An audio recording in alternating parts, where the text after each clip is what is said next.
ఆయన ఉప ముఖ్యమంత్రి పార్లమెంట్ సమావేశాలకు వెళ్లారు. అదేంటి ఉప ముఖ్యమంత్రి అసెంబ్లీ సమావేశాలకు కదా వెళ్లాల్సింది, పార్లమెంట్ సమావేశాలతో ఆయనకేం పనన్న డౌట్ వచ్చిందా? అదే ట్విస్ట్. ఎందుకంటే ఆయన ఎంపీ కూడాను. అందుకే ఇక్కడ అసెంబ్లీలో అక్కడ లోక్సభలో అటెండెన్స్ మేనేజ్ చేస్తున్నారు. ఇందుకీ ఎవరైనా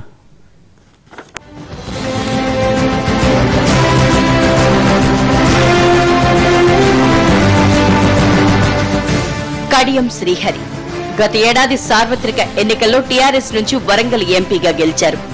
లోక్సభలో పార్టీ వాయిస్ వినిపించారు. కానీ ఆ తర్వాత అనుకోకుండా అసెంబ్లీకి చేరారు.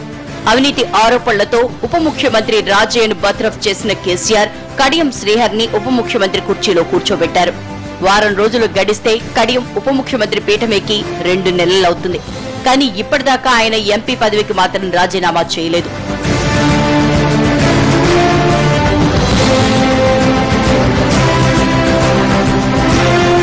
ప్రస్తుతం తెలంగాణ అసెంబ్లీ సమావేశాలు జరుగుతున్నాయి. ఉప ముఖ్యమంత్రి కడియం శ్రీహరి ఈ సమావేశాల్లో పాల్గొంటున్నారు. విచిత్రం ఏంటంటే ఆయన లోక్సభ సమావేశాలకు కూడా హాజరవుతున్నారు. బుధవారం పార్లమెంటుకు వెళ్లిన ఆయన 16వ లోక్సభ సభ్యులతో కలిసి గ్రూప్ ఫోటో తీయించుకున్నారు.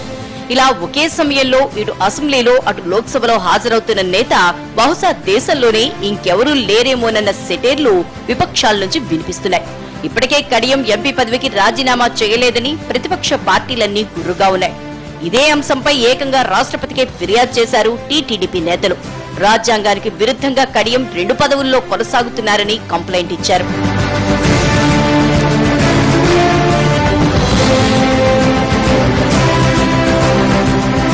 తెలంగాణ రాష్ట్ర చట్టసభల్లో సభ్యుడు కూడా కాని కడియం ఉప ముఖ్యమంత్రి అయ్యారు. నిబంధనల ప్రకారం ఆయన ఎమ్మెల్యేగానో ఎమ్మెల్సీగానో గెలవాల్సి ఉంటుంది. త్వరలో కడియంను ఎమ్మెల్సీ చేస్తారని అంటున్నాయి టీఆర్ఎస్ వర్గాలు.